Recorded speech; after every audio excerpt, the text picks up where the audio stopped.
We certainly encouraged our core supporters to turn out in force, and they tended to respond to that call. There were very long queues in our traditionally strong areas, despite the weather in many parts of the country. And we have anecdotal evidence that the turnout in other parts of the country, which are dominated by the ANC, was relatively poor. So we are hoping. So you're talking about areas in the country, the in the areas so in the country. So the urban turnout was quite good. It was indeed quite good, despite the weather, as I say, in many parts of the country, in Port Elizabeth, in Cape Town. But we are reasonably confident that our core base was mobilised and came out to vote. So it's going to be quite a struggle in some cities. Apparently, also anecdotal evidence was that the voter turnout in Soweto was close to 70%. Yeah, well, we would expect the overall voter turnout in South Africa as a whole to be around about 70%, which is relatively low for a general election. So you won't be actually quite happy with that. Which party benefit if the voter turnout is that low? Well, if you've got a proportional system of voting, what you've got to do is you've got to try and get a bigger proportion of your supporters to the polls than your opponents get a proportion of their supporters to the polls. That's called a differential turnout, and that's what we always try and do in every election. Did any of your supporters call in with huge problems they encountered at some of the polling stations? Yes, there were major problems, and I don't think the IEC has covered itself with glory. There were several voting stations across the country that ran out of ballot papers, and as early as 10 o'clock in the morning, which is inexcusable, there was 6 voting stations in one ward in the centre of Cape Town this morning at around about 11:30, at which there were no ballot papers. One voting station in Durbanville had to run out 3 times in the course of the day. So there seems to have been a major shambles on the part of the IEC. Another very common problem was that the indelible ink was not the correct standard. Many people were able to wash off the so-called indelible ink, and there's persuasive evidence that several people, and it might run to hundreds if not thousands, voted more than once. Do you think this might lead to court cases later on? Well, we are going to be meeting later in the evening to discuss the ramifications of this. We have got our legal team on standby. Obviously, we do not want to disrupt the election, but on the other hand, we want reasonable assurances that the election result is free and fair, and that it adequately reflects the real will of the voters in South Africa. Okay, so one last question before we turn to Sarel again. Do you think this undermines the credibility of the IEC? Unfortunately, yes, and I don't say that lightly, because it's an institution that is very necessary, and actually it's done a reasonably good job over the last 25 years. But I really think that what's happening here is they're minimizing the problems that are actually being encountered, and I don't think that they either have the personnel or the equipment that is going to make sure that you can reconcile all the ballots that were cast in this particular election and make sure that there was no electoral fraud. Well, that's going to be quite some job, I think. Sarel, daar was selfs gerugte vandag dat Rusland ingemeng het by die Suid-Afrikaanse stemproses. Hoe ernstig moet 'n mens sulke berigte opneem? Met almal wat ek gepraat het gesê, hulle neem dit nie baie ernstig op nie. Die ANC het gevra, hulle het gelag daarvoor en gesê daar was geen Russe op hulle verkiesingsveld of span nie. Nou waar dink jy kom beweringe soos die vandaan? Ek dink nadat dit wat in Amerika gebeur het, gaan jy dit oral hoor.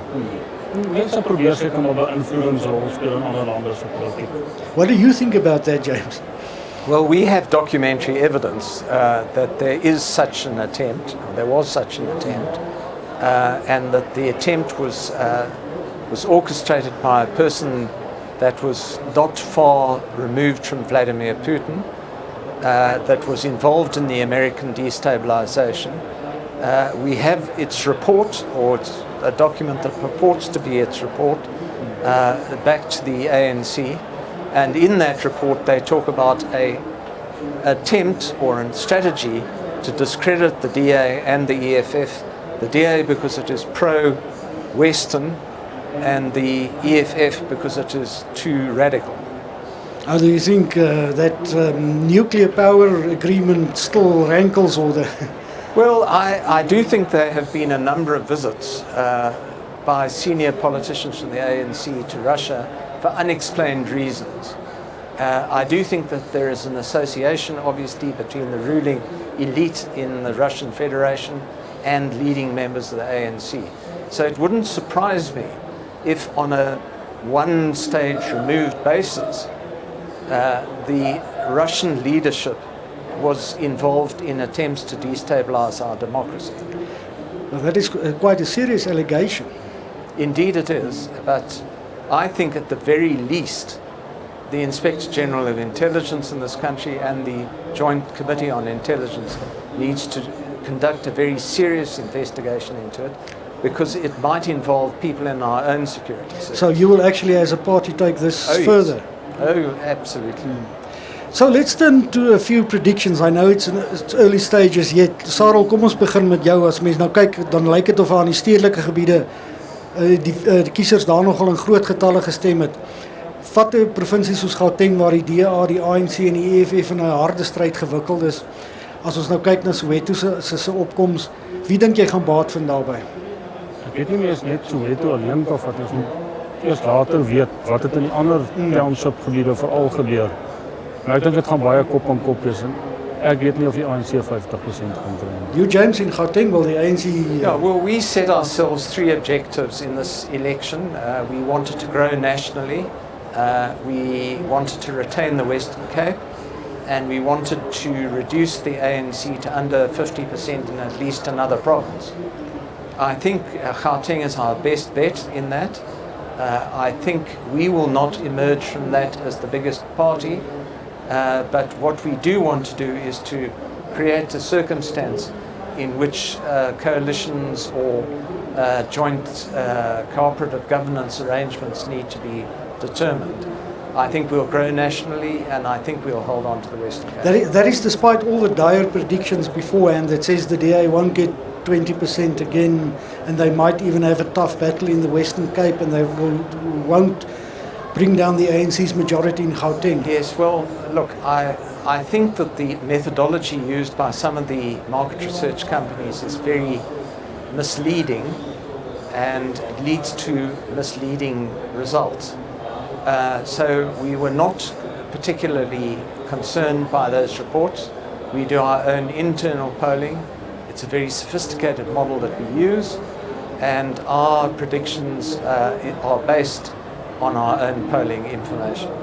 So you are on course to keep hold of the Western Cape? Look, I think it will be a tough battle, and I hope that everybody that said they were going to... Tougher than previous battles? I think it's going to be tougher. Why? Well, because I think we've had a rough 18 months behind us. I think we've had some internal problems, and I think the voters aren't interested in our internal problems, and quite rightly so. Do you think the Patricia de Lille's new party will do well in the Western Cape? She might get a seat, but I don't think she's going to do well. I think it's more of a spoiler. I think she set out to become a kingmaker herself, but I really didn't see much political activity. She didn't register on our polling, and I don't think she's going to do as well as she might think she is. Sarel, wat dink jy gaan Patricia de Lille se goed party doen in die verkiesing? Omdat ek nie so op hoogte is van wat in die Kaap aangaan, kan ek regtig nie sê nie. Maar ek dink nie by ons gaan dit enige invloed hê in die Gauteng en die Noorde nie. As ons nou kyk na die lang stembrief, daar's 48 partye. Dink jy dis te veel partye? Ek dink jou gewone kiezer word deur mekaar as hy al daai name sien. Hoe dink jy kan 'n mens seker maak dat daar minder partye op 'n kleiner stembrief is wat dinge makliker sal maak vir kiesers? Ek wens ek het geweet. James, have you got any thoughts on that? No, you know, other countries that have proportional representation experience similar problems. The Israelis, the Germans to some extent. But, you know, if you're going to reduce the number of parties, you've got to change the electoral system.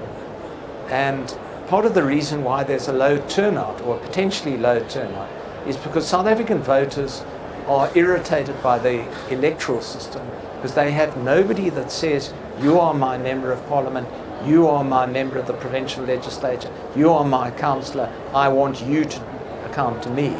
And because we have the system, people feel no sense of involvement in the electoral system and therefore just opt out of it. That's why there's such a low registration of particularly young voters. But it won't be easy to change the electoral system.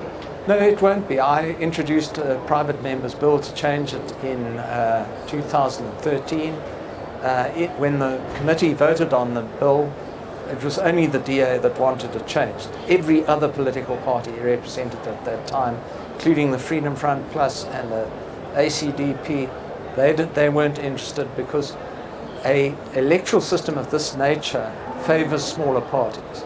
Oh yes, of course, then they can get representation in Parliament. Correct. Then the jackpot question, I suppose it's a bit too early, but have coalition partners for the DA? Yeah, we don't talk about coalition partners until we see the results on that board. And once we see that a coalition is possible, then we start, that's why we're all here on the floor, and we start negotiations as we did in 2016 in this building. Oh, so you're going to start it in this building. If the ANC gets less than 50% in Gauteng, will you even consider a coalition with them? Well, we consider all options. We've done a degree of scenario planning. We have done a very detailed analysis of the various manifestos of the parties contesting the election. And we will, if needs be, do coalitions with parties with whom we can work, with whom we have a basic value set in common, and who share our view about where this country or where this province should go. Thanks a lot for your time, James. We are looking forward to all the talks about coalitions and the results and the voter turnout and stuff like that. We'll speak to you again later maybe. I hope to do so. Sarel, baie dankie vir jou tyd ook. Ons gaan beslis môreoggend vroeg met jou praat want jy gaan deur die nag dinge dophou hier vir ons. Dis reg so. Baie dankie.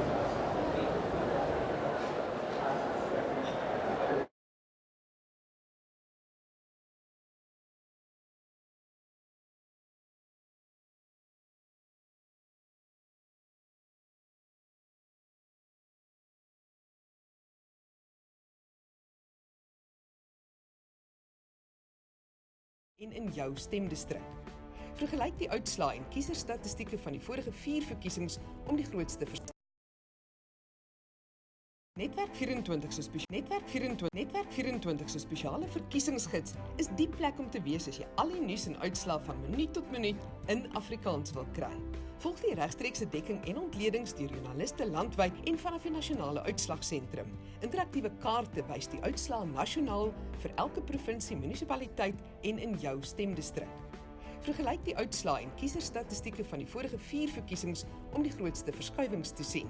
Maak seker jy het die jongste weergawe van die Netwerk 24 app. As jy na die spesiale verkiesingsafdeling wil gaan, klik deur van die spesiale skakel bo aan die tuisblad of in die hoofnavigasie opsies op jou rekenaar en in die app. Volg dan al die nuus, regstreekse dekking, interaktiewe kaarte met uitslae, 'n oorsig oor politieke partye, video's en potsendings. Gaan na netwerk24.com vir al die verkiesingsaksie op een plek.